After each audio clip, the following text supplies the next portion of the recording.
지금 현재 독일 시간 오전 11시 23분입니다. 저는 DJ 채널 운영자 강대진입니다.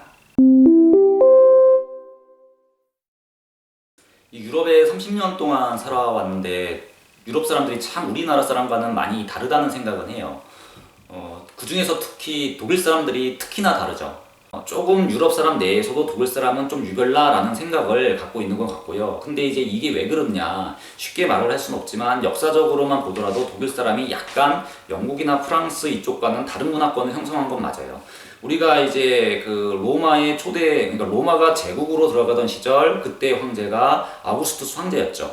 아우구스투스 황제는 카이사르가 아버지였고요. 카이사르의 후임이었는데, 그러니까 우리가 뭐 그런 말 하잖아요. 우리가 넘을 수 없는 강을 건널 때 루이비콘 강을 건너다. 그 시절에 이제 루이비콘 강을 건넜던 황제가 이제 카이사르였고, 이 사람이 얼마나 대단하냐, 굉장히 지대한 영향을 미치죠. 로마의 황제 카이사르라는 말을 따서 독일어로는 황제를 카이저라고 이제 그렇게 부르게 된 이유도 거기에 있는 겁니다. 근데 이제 그 카이사라는 로마의 근본을 세웠던 굉장히 중요한 이제 황제고요. 그의 후임이 아우구스투스 황제인데 이 아우구스투스 황제도 굉장히 탁월했던 것 같아요. 근데 이 황제가 아주 유명한 유언을 남깁니다. 너희들은, 그러니까 여기서 너희들이라는 말은 이제 로마 제국의 후예들에게 했던 얘기인데, 너희들은 절대로 데비뉴강, 그러니까 도나우강과 라인강을 넘지 말라고 합니다. 지도를 보시면은 이제 독일이 있으면은 독일 동에서 서로 데비뉴강이 흐르고요. 라인강은 이제 남에서 북으로 이제 이렇게 흐르게 되는데, 유럽의 지도에서 프랑스, 스페인 있고 독일을 그냥 딱 띄어내서 보시면 됩니다. 그러면은 그때 당시에 왜 이런 얘기를 남겼느냐는 중요하지가 않고요. 그만큼 로마의 어떤 정신적인 문화 유산이 다른 나라에는 많이 영향을 미쳤는데 독일에는 그렇게 영향을 많이 안 미친 것 같긴 해요. 그래서 독일 사람들이 그런 이유 때문일 수도 있습니다. 이들이 유럽 내에서도 약간은 다른 특성을 갖고 게르만족의 어떤 고유의 문화와 고유의 민족성이 그대로 조금 남아있는 듯한 그런 느낌이 받긴 해요. 그래서 유럽 사람들이 조금 우리와 많이 다른데 독일 사람은 특히 또 한국 사람과는 많이 다른 것 같아요. 독일 사람들이 생활하는 습관도 우리랑 많이 다르죠. 일단 전략정신이 굉장히 투철하고요. 예를 들어 사과를 먹으면 씨만 남기죠. 예전에 뭐 저희 독일어 선생님들이 그런 말씀을 하신 적이 있었어요. 독일 사람들은 5명이 모여야 성냥개비 하나를 꺼내서 담배를 핀다. 이 말도 안 되는 얘기인데 그만큼 이제 독일 사람들이 전략 정신이 이제 강하다는 얘기고요. 얼마나 이 사람들이 전략 정신이 강하고 또 얼마나 효과적으로 일을 하려고 하느냐. 세계 최초로 일광 전략제도, 그러니까 썸머타임이라는 것을 먼저 실시한 게 독일이죠. 그만큼 여름에 해가 길 때 집중적으로 일을 하겠다라고 해서 사회제도를 완전히 개편했던 게 독일이기도 하고요. 여행 많이 해보신 분들은 혹시 독일의 관광지 유명한 곳 가셔서 식당에 가신다. 물론 이제 관광지에 가시면 외국인들이 많긴 한데 정말 독일 사람들이 많은 식당에 가서 한번 보시면은 식사하고 나면 알아요. 독일 사람들이 음식을 주문을 하면은 정말 싸그리 먹습니다. 마치 식기세척기에 갖다 나온 그릇 같아요. 먹고 난 그릇이. 이 정도로 독일 사람들은 근검 전략을 많이 하죠. 물도 아주 쫄쫄쫄 쓰고요. 전기도 굉장히 많이 전략하고요. 우리랑은 좀 많이 다른 스타일입니다. 많이 합리적이라고 하죠. 합리적이라는 거는 합의를 굉장히 존중한다는 나라고요. 이 합의를 존중하는데 독일 사람이 아주 싫어하는 거는 이 합의를 깨는 거를, 자기들이 결정한 합의사항을 깨서 규칙이 위배되는 생활을 하는 사람들을 아주 싫어해요. 그러니까 독일이라는 나라가 기타 프랑스나 영국보다도 조금 특이하고 한국과는 좀 많이 다른 면을 가지고 있는 게 사실입니다. 근데 이런 모습들, 우리가 전략하고 규칙을 잘 지키고 이런 거는 어떻게 보면 살아가는 스타일이 다른 겁니다. 살아가는 스타일이 다르다고 해서 이 사람들이 정말 달라? 그렇게 얘기할 수는 없는 것 같아요. 이 살아가는 스타일이 왜 다르냐? 여기까지 오는 데 있어서는 수많은 의사결정을 하게 돼서 그것이 마지막 결정적으로 나타난 건데, 그 의사결정을 왜 했느냐를 보고 이 사람이 다르다라고 얘기를 해야지, 실질적으로 이 사람들이 살아가는 스타일 보고 이거 다르다 그렇게 말을 할 수 있는 것 같지는 않아요. 근데 정말 독일 사람들이 다르다, 이 사람들이 우리랑은 이렇게 다르구나를 어디서 할 수 있냐면은 저희가 토론을 해보면 합니다. 통역사로서 한 15년 정도 독일의 웬만한 기업은 다 다닌 것 같아요. 정말 많이 다녔고요. 특히 연구소 같은 곳 많이 갔죠. 저희가 이제 독일의 연구소의 비즈니스 모델을 벤치마킹을 많이 했기 때문에 예를 들어 독일에 굉장히 유명한 연구소가 많은데 빅사이언스를 중점으로 연구하는 이제 해물주 연구소라는 연구소가 있어요. 아주 유명한 연구소입니다. 그 다음에는 기초과학을 아주 중요시하는 막스 플랑크 연구소라는 연구소가 있어요. 독일 과학에 굉장히 중요한 근간을 이루죠. 그리고 응용과학을 아주 잘하는 연구소가 있어요. 응용과학에 집중 투자해갖고 큰 성과를 내고 그 비즈니스 모델이 세계적으로 인정받은 연구소가 있는데 그 연구소가 바로 프라운호퍼 연구소입니다. 이런 연구소들 가서 보면은 야, 저기에서는 정말 내가 연구하고 싶다라는 생각이 들 정도로 명성이 자자하고 부러운 연구소죠. 이런 연구소들 많이 가봤고요. 그뿐만 아니라 이제 기업들은 여러분들이 알만한 기업들도 굉장히 많이 가봤습니다. 벤츠, BMW부터 해서 근데 이제 제일 우리가 이제 많이 집중적으로 탐방했던 곳은 이제 히든 챔피언 기업이죠. 히든 챔피언 기업은 어떤 기업이냐? 이미 그 개념이 한국에 많이 널리 알려져 있기 때문에 여러분들이 잘 아실 것이라고 생각을 합니다만 뭐 히든 챔피언 기업이라고 하면은 일단은 B2B 사업을 해요. B2B 사업을 하기 때문에 B2C 사업을 안 해서 우리 최종 소비자가 잘 알지 못하는 그런 이름들을 가진 상호를 가진 기업들이 굉장히 많습니다. 그렇지만 이 기업들이요 굉장한 기술 노하우를 가지고 있어서 이 기업의 기술이 없으면 그 시장 자체가 돌아가지 않는 그 정도의 막강한 파워를 자랑하고 시장 포지션이 확실하고 네임밸류는 일반 소비자에게 알려져 있지 않은 그런 회사여서 우리는 이런 기업들을 히든 챔피언이라고 합니다. 이미 히든 챔피언의 히든이라는 이 단어가 주는 뉘앙스가 조금 있는 거죠. 그래서 대부분 이런 기업들은 강소 기업입니다. 큰 기업들이 없어요. 뭐 최대 많아봐야 연 매출 한 4조 미만 정도? 4조 위로 되면은 이제 히든 챔피언이라고 저희가 얘기를 하지는 않는 것 같습니다. 이 히든 챔피언은 독일에 한 1,400개 정도 된다고 합니다. 우리나라가 제가 언제 통계인지는 모르겠는데 중견기업이 한 1,600개 정도 되거든요. 독일의 1,400개 정도가 그 분야에서 막강한 기술 파워를 자랑하고 시장 포지션이 확실해서 최고의 강소 기업으로 군림하는 곳, 그런 기업들이 1,400개 정도 된다. 대단하죠. 우리나라의 제조 혁신에 있어서 성장 모델이 되기도 합니다. 그래서 보통 1년에 한 4, 50개 정도 제가 히든 챔피언 기업을 탐방을 하는 것 같습니다. 근데 이제 이런 미팅에 들어가게 되면은 너무나 놀라는 게 이 사람들 정말 다르다는 거예요. 달라도 어쩜 이렇게 다르냐. 이 미팅에 들어가서 논쟁을 하고 토론을 해보면 이 사람들이 이렇게 다르구나를 실감을 할 수가 있습니다.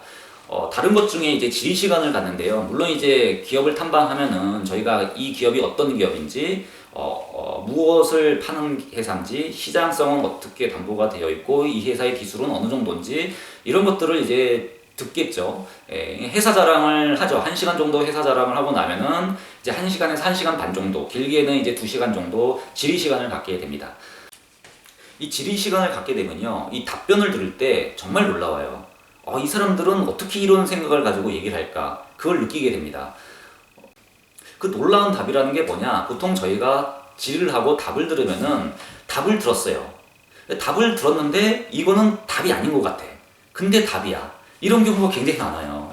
예를 들어서 저희가 무엇인가 몰라서 집중적으로 A라는 것을 물어봤을 때 그 A에 대한 답변이 B 아니면 C 뭐 이런 식으로 대답을 해야 저희에게 명확한 언어로 전달이 되거든요. 그래야 보고서도 쓰고 보고서의 내용에 아주 간략하게 정리도 할 수 있고. 그런데 답변은 했어요. 답변은 했는데 A에 대한 질문에 대한 답변이 B도 아니고 C도 아니고 뭐냐, 전혀 다른 언어로 답합니다.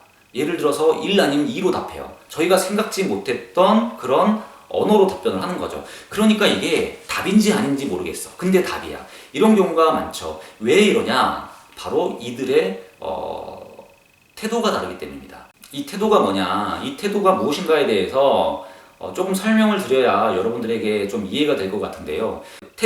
태도하면 어른들이 아이들에게 너 태도가 왜 이래? 하고 꾸짖었을 때, 그러니까 이렇게 작은 의미의 태도를 말씀드리는 게 아니고 태도라는 것은 조금 큰 의미로 생각을 해보시면 이해가 돼요.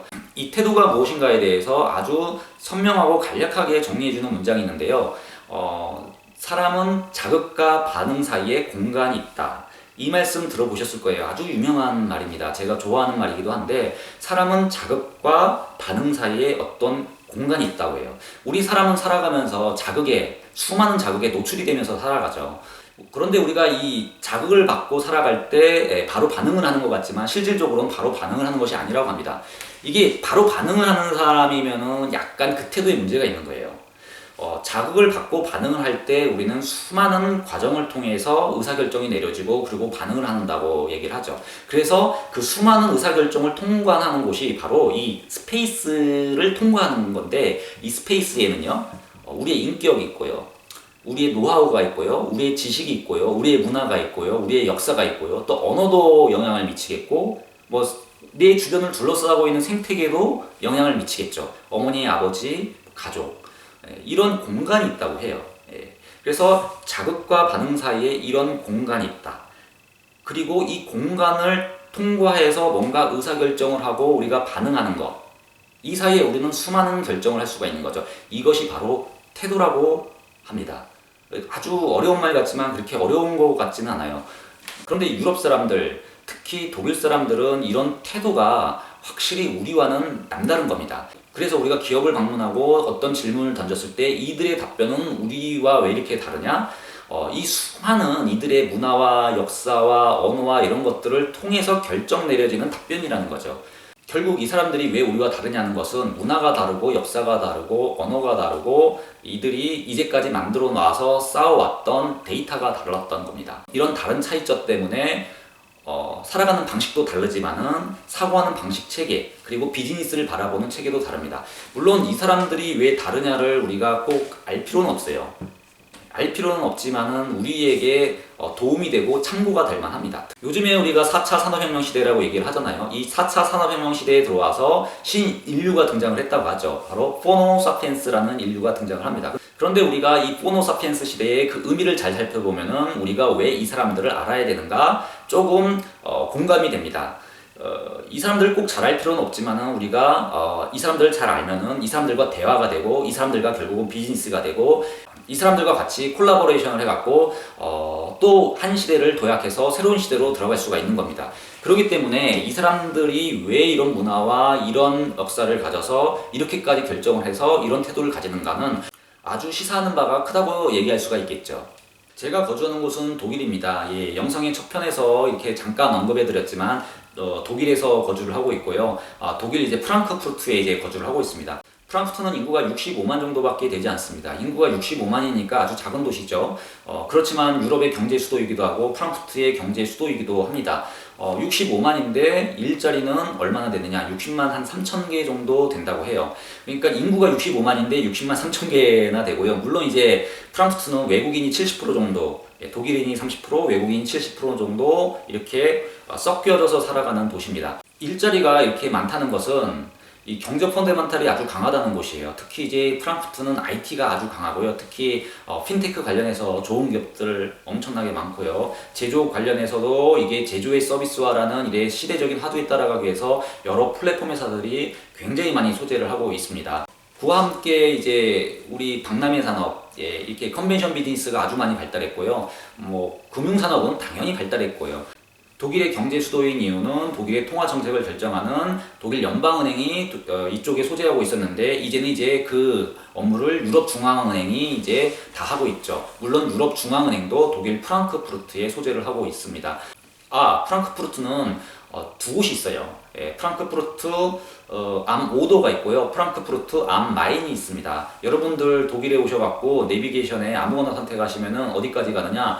폴란드 국경까지 갑니다. 그래서 프랑크푸르트 암 오더, 바로 오더강 옆에 있는 프랑크푸르트다, 그런 뜻이고요. 이 프랑크푸르트는 이제 동독에 있죠. 폴란드와 국경지대에 이렇게 딱 이렇게 끼어져 있는 도시가 이제 프랑크푸르트 암 오더고요. 많이 알려져 있는 도시, 바로 프랑크푸르트 국제공항이 있는 도시는 마인강 옆에 있는 프랑크푸르트에서 프랑크푸르트 암 마인이라고 부릅니다. 첫 영상인데 제가 저의 소개를 영상의 뒤편에다 놨습니다. 왜냐면 영상 만드는 게 너무 어렵더라고요. 유튜브에 채널을 개설해서 영상을 만들고 그리고 올린다는 게 너무 어려워서 제 소개를 어떻게 해야 될지도 모르고 아주 뻘쭘해서 이런 식으로 이렇게 조금 트릭을 썼습니다.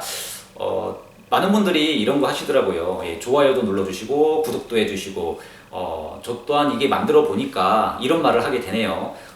정말 좀 시청해 주시고요. 구독 한 번 더 눌러주시고 좋아요도 한번 눌러주시면 감사하겠습니다. 다음 영상편에는 독일 사람들이 어떻게 다르고 유럽 사람들이 왜 다른가, 이들은 어떤 태도를 갖고 있는가, 이들은 어떤 역사와 문화의 관점에서 이 결정을 내려서 이런 태도의 모습을 보이는가, 이런 자료를 좀 이렇게 준비를 해서 여러분들께 보여드릴 거고요. 뭐 어렵게 가지 않고 제 주변의 생활 터전에서부터 한국과 조금 다른 것들을 비교해가면서 역사적인 관점, 문화적인 관점에서 조금 이 영상을 채워서 여러분들께 올려드릴까 합니다. 많이 애청해 주시고요. 처음 영상이지만 이렇게 끝까지 봐주셔서 감사합니다. 감사합니다. 다음에 또 뵙겠습니다.